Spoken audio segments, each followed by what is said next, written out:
Hello guys, তো আমরা তাজপুরে আছি, সেটা আগের ভিডিওতে তোমাদের বললাম। আর আমরা যে রিসর্টটায় আছি, আমরা এখন বিচ থেকে আসলাম আর এসে দেখলাম পুরো রিসর্টটা লাইট জ্বলছে, এত সুন্দর লাগছে মানে রাত্রের ভিউটা। চলো তোমাদের এই রাত্রের ভিউটা একবার ঘুরে দেখাই। এই দেখো, এটা হচ্ছে রিসর্টের বাইরেটা। ওকে, রিসর্টের নামটাও তোমাদের বলে দিই, এটা হচ্ছে লেক ভিউ রিসর্ট। আর এটা কিন্তু কোনো প্রমোশন ভিডিও না, আমি গিয়েছি, আমার ভালো লেগেছে তাই তোমাদের সাথে শেয়ার করছি।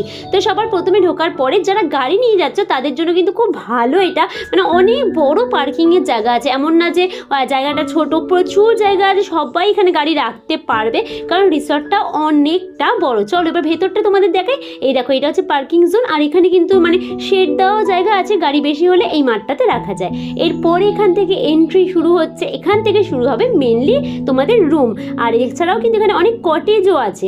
তো এই দেখো, এই দিকটাতে কিন্তু পুরো টানা রুম রয়েছে আর রিসর্টটা না অনেক বড়। তোমাদের আমি দিনের বেলা একটা ভিডিও করে দেখাবো, এখন জাস্ট একটু তোমাদের ছোট্ট করে আইডিয়া দিচ্ছি আমরা যে পার্টটা রয়েছে সেই দিকটা। এই দেখো, আমরা এই দিকটায় রুমগুলোতে রয়েছি কারণ কটেজগুলো পাওয়া যায়নি। আমরা একটু ছুটির দিনগুলোতে গেছিলাম, মানে এই শুক্র শনি রবির দিকে গেলে না একটুখানি আগে থেকে বুকিং না করলে খুব সমস্যা হয়ে যায়। আর তারপর এখানটা একটা পুকুর রয়েছে, পুকুরটা চারিদিকটা সুন্দর লাইটিং করা, তোমরা বাইরে বসেও এখানে খেতে পারবে, দিনের বেলা এখানে রিল্যাক্স করারও জায়গা রয়েছে। এই দেখো, এখানে অনেক কটেজ রয়েছে, এটা কিন্তু একটা পার্ট। এরপরে আরও এইদিকে আরেকটা পুকুর আছে, সুইমিং পুল আছে, একটা ওয়াটার পার্কও তৈরি হচ্ছে, 1 মাসের মধ্যে আশা করি সেটাও হয়ে যাবে।